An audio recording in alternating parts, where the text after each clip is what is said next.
There were some encouraging signs today on the U.S. economy, early indicators that the worst might finally be over. New census numbers show more Americans moving into new homes and fewer young people living with their parents. And also tonight, a big new sign of a Made in America comeback, more jobs on the way, possibly 5 million of them. ABC's Sharon Alfonsi, co-captain of our Made in America team, tells us what kind of jobs and where. Look closely, right there underneath Elton John, that floor, and this floor at the opening ceremonies in London. Both made right here in the U.S. Watching the opening ceremonies, you're going, that's my floor. Absolutely. You know, I could see the floor. I know they put stuff on top of it, but I could always see sort of where the floor was, and it was exciting. We met the workers behind those floors today. So this is a dance floor.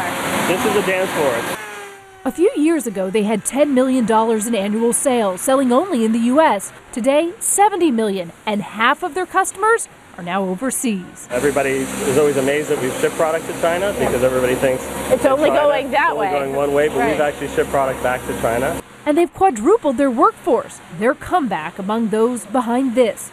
Economists had estimated up to 3 million jobs in the next few years. Today, they revised it up to 5 million. So what's changed? Well, for the first time since the 1930s, U.S. manufacturers now have an advantage in exports.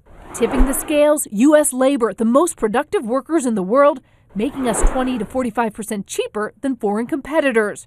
New technologies unlocking energy reserves, pushing down energy costs, and shipping from our ports is cheaper. The container ships are coming to the U.S. full. Those containers have to go back anyway, and the shipping companies don't charge them that much more.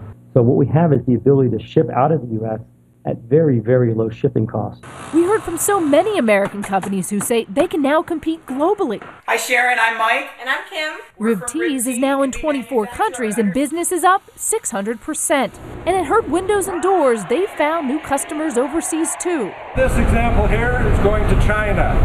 These over here are going to Canada. And then there's Calibolt. Calibolt, designed in California, made in the USA, and on the way to Korea. And good news at this Oklahoma mattress factory, too. A huge comeback driven by 3 little words. And economists say all of this could drive down unemployment by 2 or 3% by the end of the decade. But of course, if you are tied to the global economy, you can also be affected by it. So these companies are watching very closely to see what happens in Europe and in China. In the meantime, Diane, all 5 of the companies we spoke to today say they're hiring. A bit of good news. Sure, like that news. And Made in America is going to be back next week, and we're going to go through another house, take a look at what's inside, and we have a big surprise for everybody. So tune in next week. Thanks, Sharon.